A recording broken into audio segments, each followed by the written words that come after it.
Hello दोस्तों, मैं हूं आपका अपना Wasim Ahmad Alimi. The unprofessor Urdu YouTube channel पर एक दफ़ा फिर से आपका तहे दिल से इस्तकबाल है। लास्ट वीडियो में मैंने नेट जेआरएफ एनटीए यूजीसी के निसाब में शामिल यूनिट नंबर 10 में जो भी शेरी और नसरी असनाफ़ हैं उन पर बात की थी, जिनमें रुबाई, मुस्तज़ाद, शहराशोब, वासोख्त, रेख्ती, मुरब्बा, मुसल्लस वग़ैरह पर बातें हुई थी। साथ ही मैंने तबसरा, पैरोडी वग़ैरह पर भी बात की थी। लेकिन जैसा कि आप जानते हैं, यूनिट नंबर 10 में ही कुछ ऐसी और भी चीज़ें हैं जो उस वीडियो में कवर नहीं हो पाई थी, जैसे कि तर्जमा का फ़न और रिवायत, कॉलम निगारी, रेडियो फ़ीचर, इदारिया निगारी, स्क्रिप्ट राइटिंग। तो इस वीडियो में मैं वो बाकी चीज़ों पर बात करने जा रहा हूँ। तो बने रहिए इस वीडियो में लास्ट तक। तो चलिए शुरू करते हैं। सबसे पहले बात करते हैं तर्जमे के फ़न पर। तर्जमा उर्दू में, जैसा कि आप जानते हैं, या किसी भी ज़बान में बहुत ही अहम और इम्पोर्टेंट चीज़ है। दुनिया में जितनी भी तरक्यात हुई हैं वो सब तर्जमे की बदौलत हुई हैं। ख़ास तौर से अदब में इंटरनेशनल लिटरेचर को हम जब मुंतकिल करके अपनी ज़बान में पढ़ते हैं तो अपनी मादरी ज़बान में पढ़ने का मज़ा कुछ और होता है। और तर्जमे के फ़ील्ड के इंटेलेक्चुअल्स का भी हमेशा से यही कहना रहा है कि मादरी ज़बान में तालीम की बड़ी अहमियत है। यही वजह है कि लोग दुनिया भर की चीज़ों को अपनी अपनी ज़बानों में ट्रांसलेट करते हैं। उर्दू में तर्जमा निगारी पर दो सबसे अहम किताबें हैं। फ़न तर्जमा निगारी खलीक अंजुम की किताब है, और दूसरी किताब है तर्जमा का फ़न और रिवायत, ये कमर रईस की किताब है। इन दोनों किताबों के बारे में आपको जानना बहुत ज़रूरी है, क्योंकि नेट जेआरएफ के इम्तिहान में, जैसा कि आप जानते हैं, ज़्यादातर अब किताबों से सवालात आने लगे हैं कि कौन सी किताब किसकी है। तो दुनिया जहान की किताबों के बारे में जानना ज़रूरी नहीं है, लेकिन ऐसी किताब जो अहम हो किसी भी एक ख़ास मौजू पर, उसके बारे में जानना आपको बहुत ज़रूरी है।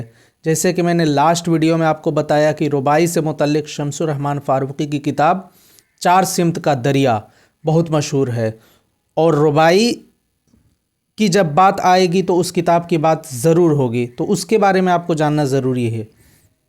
ऐसा नहीं कि रुबाई पर जितनी किताबें लिखी गई है सब के बारे में आपको जानना चाहिए। इसी तरह यहाँ पर जब तर्जमे की बात होगी तो इन दोनों किताबों के बारे में आपको जानना ज़रूरी है। जैसा कि आप जानते हैं, तर्जमा अदबी सरमाए में इजाफे का बाइस भी होता है।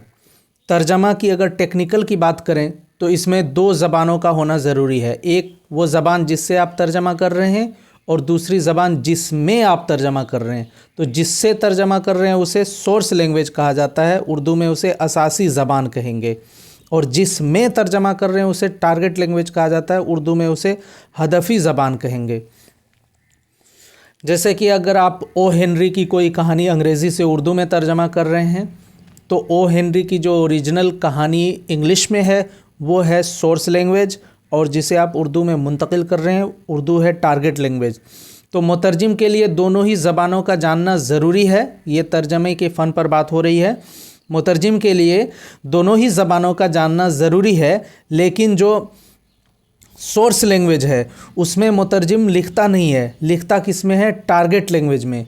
जैसे कि अगर आप अंग्रेज़ी से उर्दू में तर्जमा कर रहे हैं तो अंग्रेज़ी में आपको समझने की और पढ़ने की सलाहियत काफ़ी है, लेकिन जिस ज़बान में आप तर्जमा कर रहे हैं उस ज़बान में आपको लिखने की सलाहियत का होना भी ज़रूरी है। अगर आपके अंदर तहरीरी सलाहियत नहीं है तो महज़ ज़बानों के जान लेने से आप मुतरजिम नहीं हो पाएंगे। महज़ ज़बानों के जान लेने से आप मुतरजिम नहीं हो पाएंगे। तर्जमा के लिए एक और सबसे बहुत ज़रूरी चीज़ है लिसानियात का इल्म। फ़ेल, फ़ाइल, मफ़ूल, मज़दर, ये चीज़ें आपको जानना ज़रूरी है। नहव, सर्फ़, और इसी तरह वज़अ इस्तिलाहात। एक चीज़ होती है वज़अ इस्तिलाहात, यानी किसी भी चीज़, कोई भी एक इस्तिलाह है, अंग्रेज़ी में ही मान लीजिए कोई भी एक इस्तिलाह है, जैसे आर्टिफिशियल इंटेलिजेंस ही एक इस्तिलाह है। तो ये राइज हुई, अभी इसका उरूज अभी रिसेंटली हुआ है। तो अब इसको उर्दू में क्या कहेंगे, इसके लिए कौन सी ख़ास इस्तिलाह मौजूद है, तो मसनूई ज़हानत की इस्तिलाह मौजूद है। लेकिन बहुत सारी ऐसी चीज़ें हैं जिसकी इस्तिलाह अब भी मौजूद नहीं है, जैसे कि सोशल मीडिया को अब समाजी मीडिया कहेंगे, लेकिन हिंदी वाले उसको पूरी तरह से अपने कल्चर में ढाल के उसका ट्रांसलेशन कर लेते हैं, लेकिन हम लोग नहीं करते हैं। उस्मानिया यूनिवर्सिटी में जो दारुत तर्जमा था, वहाँ पर वज़े इस्तिलाहात का बहुत बड़ा काम हुआ है पहले ज़माने में, और आगे चल के तर्जमे के फ़न पर और तर्जमे की अहमियत पर काम करने वालों ने उतनी तवज्जो नहीं दी। यही वजह है कि हमारे यहाँ वज़े इस्तिलाहात का कोई ख़ास इदारा भी नहीं है, लेकिन तर्जमा के लिए ये बहुत बड़ा चैलेंज होता है वज़े इस्तिलाह।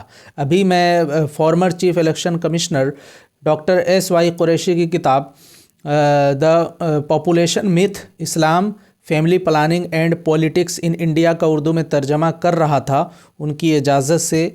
तो उसमें बहुत सारी ऐसी इस्तिलाहात जो फैमिली प्लानिंग से रिलेटेड हैं, तो बहुत बड़ा चैलेंज था मेरे लिए उसमें इस्तिलाहात का तर्जमा करना।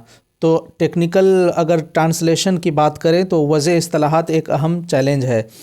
ट्रांसलेशन की बहुत सारी किस्में हैं, अदबी तर्जमा, लिटरेरी ट्रांसलेशन, आज़ाद तर्जमा, फ्री ट्रांसलेशन, बिलमुशाफ़ा या फिलबदीह तर्जमा, एक्सटम्पोर ट्रांसलेशन या टू द पॉइंट ट्रांसलेशन, या फिर इसको आप साइमल्टेनियस ट्रांसलेशन, फिलबदीह को तीनों नाम दे सकते हैं। फिलबदीह में होता क्या है, कोई भी बड़ी कंट्री का डिप्लोमेट होता है, जब दूसरी कंट्री जाता है, दूसरे मुल्क का दौरा करता है, तो उनकी बातों को जो मतलब वर्ड टू वर्ड ट्रांसलेट कर देते हैं। फ़ौरन उन्होंने एक सेंटेंस कहा और दूसरे डिप्लोमेट को ट्रांसलेटर ने समझा दिया, तो ये ट्रांसलेशन फिलबदीह ट्रांसलेशन होती है। इसी तरह मशीनी तर्जमा, जिसमें आप मशीन की मदद से तर्जमा पहले करते हैं, फिर उसे अपनी ज़हानत से दुरुस्त करते हैं। फिर है तहतिया तर्जमा, सब टाइटल ट्रांसलेशन, जैसे फ़िल्मों का ट्रांसलेशन, मीडिया में कोई बात कही जा रही है तो वो जो स्क्रीन पे नीचे नज़र आता है वो क्या हुआ, तहतिया तर्जमा हुआ, सब टाइटल ट्रांसलेशन। इसी तरह लफ्ज़ी तर्जमा, ये होता है डायरेक्ट ट्रांसलेशन, जैसे कॉरपोरेट वगैरह में या दवाओं पर जो कंपोजिशन लिखा होता है उसको आप तर्जमा करते हैं, तो इसमें बहुत ज़्यादा महारत की ज़रूरत नहीं पड़ती है, बस एक ज़बान को दूसरी ज़बान में मुंतकिल करना होता है। सबसे ज़्यादा महारत की ज़रूरत होती है अदबी तर्जमे पर।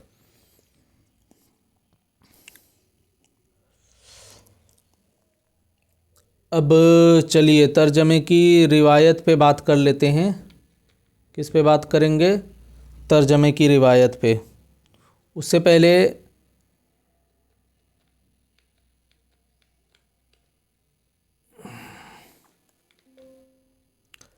हाँ, आप मेरे वीडियो को लाइक करें, शेयर करें, सब्सक्राइब करें। यही आप एक ऐसी चीज़ है जो मुझे अभी आप दे सकते हैं। याद रखें कि आपकी तरफ से किया गया एक शेयर और कमेंट मुझे मज़ीद मेहनत करने का हौसला देता है। तो ये लेक्चर सीरीज़ मैं आपके लिए लेकर के आ रहा हूँ आप ही की रिक्वेस्ट पे, तो आप भी अपनी तरफ से को लर्निंग का सबूत देते हुए इसको शेयर कीजिए, ग्रुप्स में भेजिए, फ्रेंड्स से शेयर कीजिए, तो बहुत अच्छा रहेगा। चलिए अब बात करते हैं तर्जमे की रिवायत पे। जब हम उर्दू में तर्जमे की रिवायत, ट्रेडिशन ऑफ ट्रांसलेशन की बात करेंगे तो इसका आगाज़ मुल्ला वजही से होता है। उन्होंने सबसे पहले शाहजी निशापुरी की किताब दस्तूरे उश्शाक का उर्दू में तर्जमा किया और उसका नाम रखा सबरस, जो कि आपके निसाब में भी शामिल है। उनके बाद 1704 में शाह वलीउल्लाह ने शेख आमूद की फ़ारसी किताब मारिफतुस सुलूक का उर्दू में तर्जमा किया। उर्दू में तर्जमे की रिवायत पर जब भी हम बात करते हैं तो इसमें जो कुरान करीम के तर्जमे हुए हैं शुरू में, आगाज़ में, उसे भी हमें याद रखना बहुत ज़रूरी है। इसी तरह फ़ज़ल अली फ़ज़ली ने मुल्ला वाइज़ हुसैन काशिफ़ी की किताब रोज़तुश शुहदा का तर्जमा किया, करबल कथा के नाम से। रोज़तुश शुहदा का तर्जमा किया करबल कथा के नाम से फ़ज़ल अली फ़ज़ली ने, और ये भी आपके निसाब में शामिल है। और देखिए तर्जमे के जो दबिस्तान हैं हमारे यहाँ शुरू से, जैसे कि आप फ़ोर्ट विलियम कॉलेज को ले लीजिए, तो फ़ोर्ट विलियम कॉलेज में भी तर्जमे का बहुत काम हुआ। उसी तरह दिल्ली कॉलेज में भी तर्जमे का बहुत काम हुआ। फिर उसके बाद आप दारुत तर्जमा उस्मानिया में भी बहुत तर्जमे का काम हुआ। वर्नाकुलर ट्रांसलेशन सोसाइटी ये कहाँ था? दिल्ली कॉलेज के ज़ेर एहतमाम था। तो यहाँ से भी तर्जमे का बहुत काम हुआ है। तो ये सब तर्जमे के इदारे हैं जो आपको ट्रांसलेशन की रिवायत में इसके बारे में जानना ज़रूरी है। दारुत तर्जमा उस्मानिया का क़याम कब हुआ था? 1917 में हुआ था। कब हुआ था? 1917 में हुआ था। उसी तरह सर सैयद की साइंटिफिक सोसाइटी से भी तर्जमे के काम हुए हैं। साइंटिफिक सोसाइटी का क़याम गाज़ीपुर में कब हुआ? 1864 में। कब हुआ? 1864 में। फिर उसके बाद आप देख लीजिए अंजुमन पंजाब से भी तर्जमे हुए, यानी अंजुमन पंजाब में मुशायरे हुए, मुनाज़मे हुए, नज़मों को फ़रोग़ मिला, लेकिन उस अंजुमन के तहत तर्जमे का भी ख़ासा काम हुआ है। तो तर्जमे की रिवायत में इसको भी आपको याद रखना ज़रूरी है और इसके बारे में भी जानना ज़रूरी है। और ऐसे लोग जो किसी इदारे से वाबस्ता नहीं रहे, उन्होंने भी बहुत सारा तर्जमा किया। जैसे शमसुर रहमान फ़ारूक़ी ने पोइटिक्स के नाम से अरिस्तु की किताब पोइटिक का तर्जमा शेरियात के नाम से किया। इसी तरह जमील जालवी ने जॉर्ज ऑरवेल की किताब एनिमल फॉर्म का तर्जमा जानवरिस्तान के नाम से किया। तो उर्दू में तर्जमे की रिवायत बहुत ज़रख़ेज़ रही है। शुरू के दौर से ही जो मुसन्निफ़ीन हैं, अफ़साना निगार हैं या दूसरे शोरा हैं, उदबा हैं, सब ने कभी न कभी तर्जमा निगारी पर भी तबाज़माई की है। जैसे सज्जाद हैदर यल्दरम हुए, उन्होंने शुरू में तुर्की अफ़सानों के तर्जमे किए। और इसी तरह मंटू हैं, उन्होंने मोपासा के कुछ अफ़सानों के तर्जमे किए। हमारे यहाँ तर्जमे की रिवायत बहुत ज़माने से रही है। दास्तानों के भी तर्जमे जो हुए हमारे यहाँ, ज़्यादातर जो दास्तानें वो फ़ारसी से मुंतकिल होकर के आई हैं। और उर्दू अफ़साना निगारी पहले ट्रांसलेशन होकर के हमारे यहाँ अफ़साने आए, फिर हमारे उदबा ने देखा कि अच्छा ये चीज़ है अफ़साना, तो फिर उन्होंने तबाज़ाद अफ़साना लिखना शुरू कर दिया। तो यह है तर्जमे की अहमियत और रिवायत। चलिए अब रेडियो फ़ीचर की बात करते हैं। किसकी बात करेंगे? रेडियो फ़ीचर की बात करेंगे। तो रेडियो फ़ीचर एक तरह की तहरीर होती है जिसमें मालूमात को ड्रामाई अंदाज में सुनने के काबिल बनाकर पेश किया जाता है। याद रखिए कि रेडियो फ़ीचर इसलिए नहीं लिखी जाती कि कोई उसे पढ़े, बल्कि उसे सुने। ये एक तरह की जो ये जो वो है फॉर्म ऑफ आर्ट है, फॉर्म ऑफ राइटिंग है। ये किस लिए बनी है? ये सुनने के लिए बनी है। तो इसका ताल्लुक़ पढ़ने से ज़्यादा सुनने के लिए। इसमें हक़ाइक़ और मालूमात की पेशकश होती है और दिलचस्प और ड्रामाई अंदाज में होती है। रेडियो फ़ीचर उर्दू में बहुत से लोगों ने लिखा, कमर जमाली, क़ुर्रतुल हैदर, शमीम हनफी, इक़बाल मजीद। लेकिन एक मशहूर नाम मैं बता देता हूँ। क़ुर्रतुल हैदर की रेडियो फ़ीचर है मताए ग़ालिब के नाम से। चलिए अब एडिटोरियल की बात करते हैं। इदारिया, किसी भी अखबार का या मैगज़ीन का जो इदारिया होता है वो उसके लिए बहुत इम्पोर्टेंट होता है, बैकबोन होता है। और इदारिया जब भी किसी भी मज़मून, किसी भी रिसाले का, किसी भी अखबार का लिखा जाएगा तो कौन लिखता है? इदारिया मुदीर ही लिखता है, एडिटर ही लिखता है। कोई दूसरा आदमी इदारिया नहीं लिख सकता। और इदारिया एक तरह से ऑफिशियल चीज़ होती है। तो इदारिया के लिए मुदीर का होना ज़रूरी है। ऐसा नहीं है कि कोई भी आएगा और लिख देगा। ये बात आप कॉन्सेप्ट क्लियर हो गया आपका। दूसरी बात ये कि इदारिये जो होते हैं कभी इतने भी मुस्तहकम होते हैं कि वह ऐवान में भी ज़लज़ला बर्पा कर सकते हैं, यानी हुकूमत को लर्ज़ा बरंदाम कर सकते हैं। ऐसे इदारिये लिखे भी गए हैं। और जब राष्ट्रीय सहारा में अज़ीज़ बर्नी के इदारिये आते थे तो हम लोग बहुत दिलचस्पी से पढ़ा करते थे। आज भी इनकलाब में वदूद साजिद हैं और ज़ैन शमसी हैं, शकील शमसी हैं। इनके इदारिये बहुत अहमियत के हामिल होते हैं। तो ये है इदारिया। और उसी तरह जो वो हैं रिसाले हैं, मैगज़ीन्स हैं, उसके जो इदारिये लिखे जाते हैं मुदीर की तरफ से, वो भी अहमियत के हामिल होते हैं, क्योंकि उसमें एक तरह के उस नंबर का, उस इशू का, उस शुमारे का पूरा तारुफ मौजूद होता है। और उस रिसाले की सिमत का पता चलता है कि उसमें कौन सी चीज़ें पेश की जाती हैं, उसका मकसद क्या है और लॉन्ग टर्म में उसका क्या प्लान है। तो ये सारी चीज़ें इदारिया पढ़ के आप समझ सकते हैं।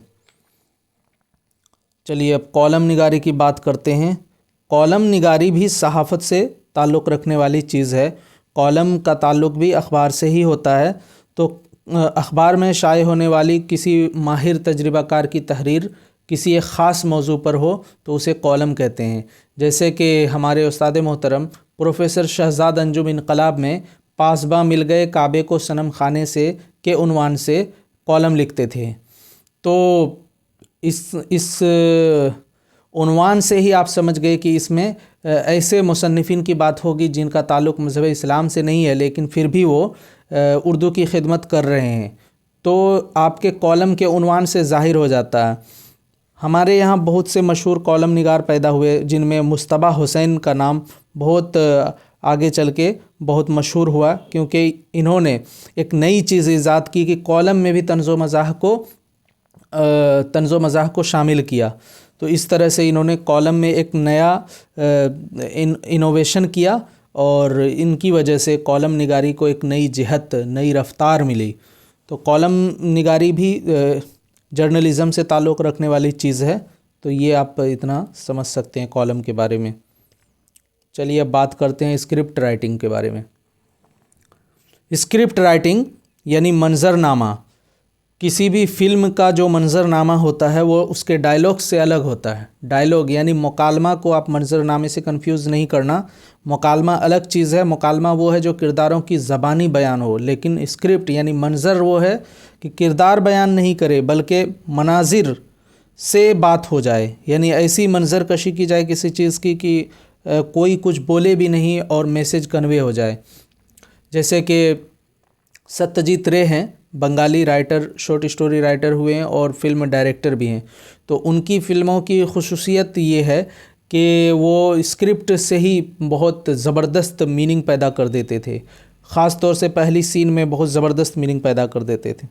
تو اسکرپٹ رائٹنگ کے 3 اجزائے ترکیبی ہوتے ہیں: تمہید، وسط، اختتام. تمہید، وسط، اختتام، یہ 3 اجزائے ترکیبی کس کے ہیں؟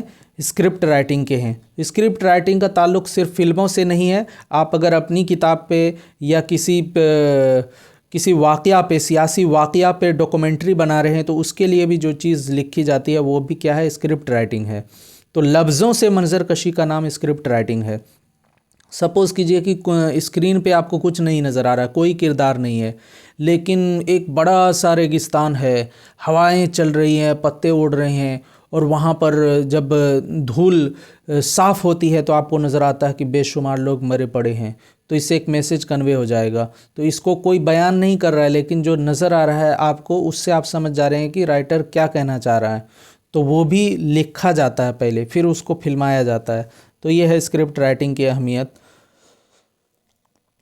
تو امید ہے یہ ویڈیو آپ کو گزشتہ ویڈیو کی طرح پسند آئی ہوگی. پسند آئی ہو تو اسے لائک کریں، شیئر کریں، سبسکرائب کریں اور اسی طرح اپڈیٹڈ رہیں میرے چینل کے ساتھ. میں نیکسٹ ویڈیو بھی اور نیکسٹ یونٹ پہ بھی بات کروں گا اسی طرح تفصیل کے ساتھ. آپ اپنا پیار اسی طرح دیتے رہیں. اپنا اور اپنے پیاروں کا خوب خیال رکھیں.